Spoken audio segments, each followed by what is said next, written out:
Hi, if you're back, thanks for coming back. If this is your first time watching, then welcome. Like, subscribe, all of that stuff. Um, so last time I just set my timer for 10 minutes and I just talked. So 10 minutes. And it's funny because I'll, be going through life. I'm like, oh, this is such a great thing that I should talk about. I should, and I do write stuff down, but I don't have any notes right now, and I don't really want them. I just kind of want to see what my brain comes up with. For the last 3 or 4 days, I was so sick.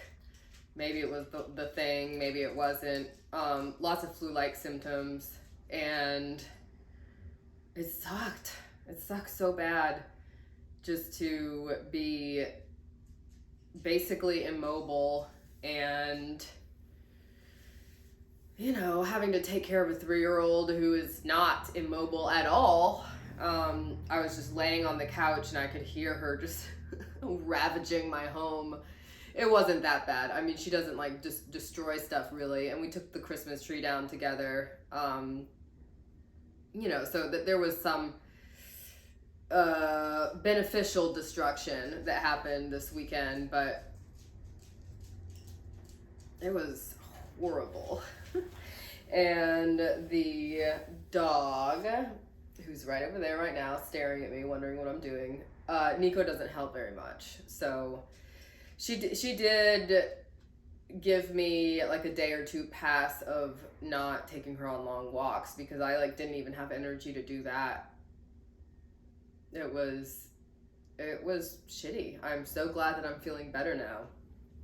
I even went on, it was less than a mile, but I went on the dog walk and then did a little bit of a run today too.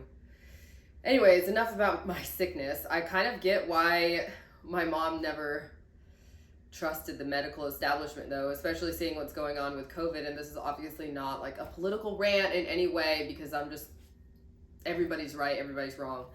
But why are they not helping people be healthy so that we don't get very sick if we do get it, why isn't there more focus on boosting your immune system or different things that you can do for your overall health to possibly even prevent either getting it or having a shitty time at it when you do get sick. And I know why. It's because of it's money. But that's such a bad business practice. To make money off of sick people when there's really all sorts of other ways to make money. People will gladly spend dollars on intuitive, cool products, why are we just keeping everybody sick? It's because it's way more money. You'll spend way more money if you're trying to stay alive than if you're trying to life hack with a cool dish rag or something. So yeah, I get it. But it's fucked and it's flawed, and maybe it was like that, 28 years ago in Puerto Rico when my little brother was born. That's where I left off last time.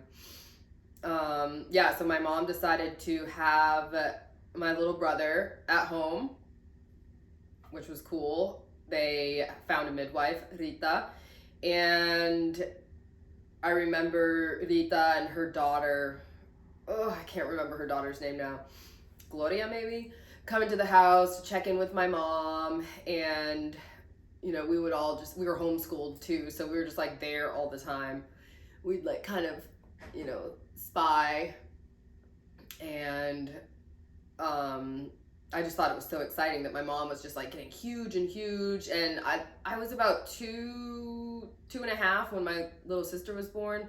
So I don't really remember that pregnancy, but I remember this pregnancy of my mom pregnant with David. And probably, I don't know if he was early or late, but I remember my mom just screaming in the middle of the night, And my dad like came into the kids' room and was just like, okay, your little brother's coming, but go back to sleep. It's not time yet. We'll call you when he's here. And I don't think we really went to sleep though, because it was like pretty loud hearing my mother labor. And having been through the process myself, I'm like, yeah, no kid is going to be sleeping through all of that noise like in the next bedroom over. But yeah, lots of screaming. It was traumatic. I'm sure there's worse trauma that kids can go through, you know. But then my dad like called us. He's like, kids, come here. And it was like the pushing. They called us in for the pushing. And it was so bloody, obviously so bloody. It was a birth. And my mom was just like sweating, and I remember like her hair sticking to her neck and just like the veins popping out. And she was pushing and pushing, and then his head came out, and I was like, I can see his little ear. And that's sort of like a, famous quote in my family, because my mom said that gave her the energy to just like finish pushing the rest of him out. And it's so crazy thinking about that birth, and then also the own birth of Luna that I experienced. And it's just like the flopping and like the gushing afterwards, and you just like put him on your chest and like meet this new person that all of a sudden is on the outside of the body that it grew in. It's nuts. Whether it's like your little brother in that first situation or your kid in my experience with the birth of Luna.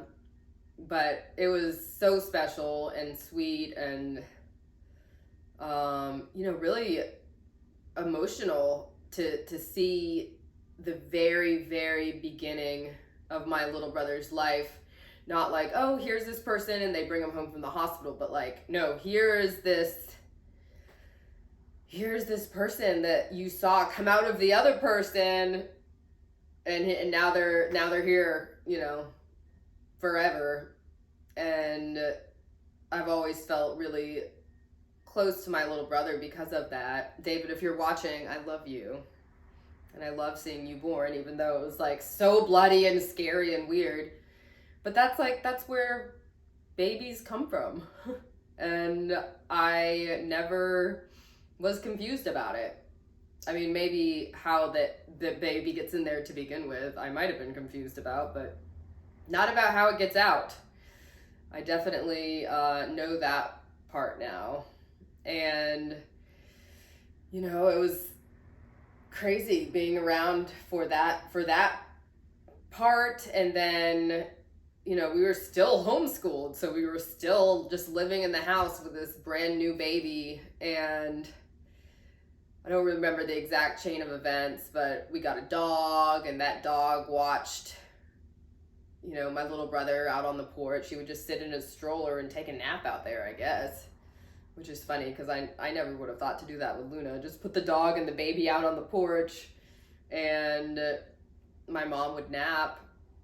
I remember we would give him baths in the kitchen sink and do his hair all crazy. For some reason, we were like Batman or maybe Superman. I can't remember which one. We would make his hair all nuts and then tell him he was a superhero. That seems like a pretty good older sibling thing to do, right? While you're babysitting, like, let's get this child soaking wet and then tell him that he's a superhero. He'll love it. And he did. He always did love it. That was a really special time. I loved Puerto Rico, and I know that I'm going to go back eventually. I haven't yet since we left, but we lived in this really beautiful home up in the mountains, very isolated, but we knew our neighbors. And I think there was like a rich person who lived across the street, and there were all these trees, these fruit trees, and the fruit would just fall on the ground and then rot. And I kind of remember my dad maybe like climbing the fence and stealing some fruit, or maybe that was me, or maybe that didn't even happen. And maybe one of my siblings will watch this and be like, duh, this is what happened. It's funny, like, what your brain remembers compared to, you know, oh, there's a timer. But compared to, you know, another person living through that same circumstance, but their experience being totally different. That's always been very interesting to me. Being one of 4 siblings and having like the same childhood, but not, you know, because we all experience something completely different. Okay, that's all for now. Until next Monday. Peace out. Thanks for watching. Okay, bye.